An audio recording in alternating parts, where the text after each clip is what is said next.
Alright, y'all, we're going to run Missy's microwave Razz. There are 65 spots at $1 a spot. Let's copy all this and go live.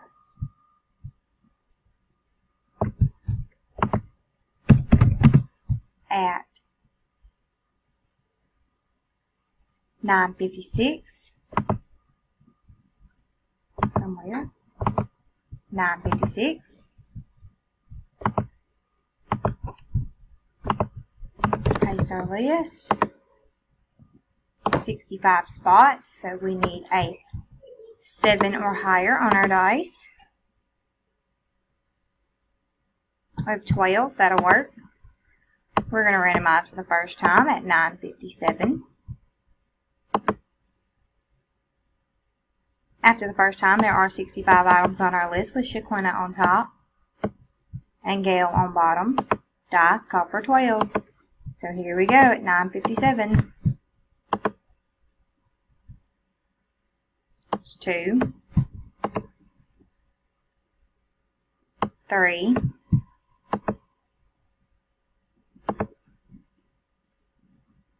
4, 5, 6, 7, 8,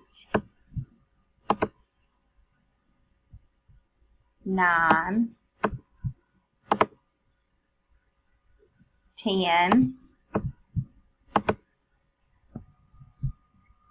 11. After the 11th time, there are still 65 items on our list with April Wilson on top and Kayla Sherman on bottom. We've randomized 11 times. Dice calls for 12. So here we go for the last time at 9:58. Good luck, y'all. Alright, after the last time, spot number 33, Deborah Walker, you are the winner. Congratulations. There were 65 items on our list. We randomized 12 times. Dice did call for 12. And we are done at 9:59. It's 9:59. So congratulations to spot number 33, Miss Deborah Walker.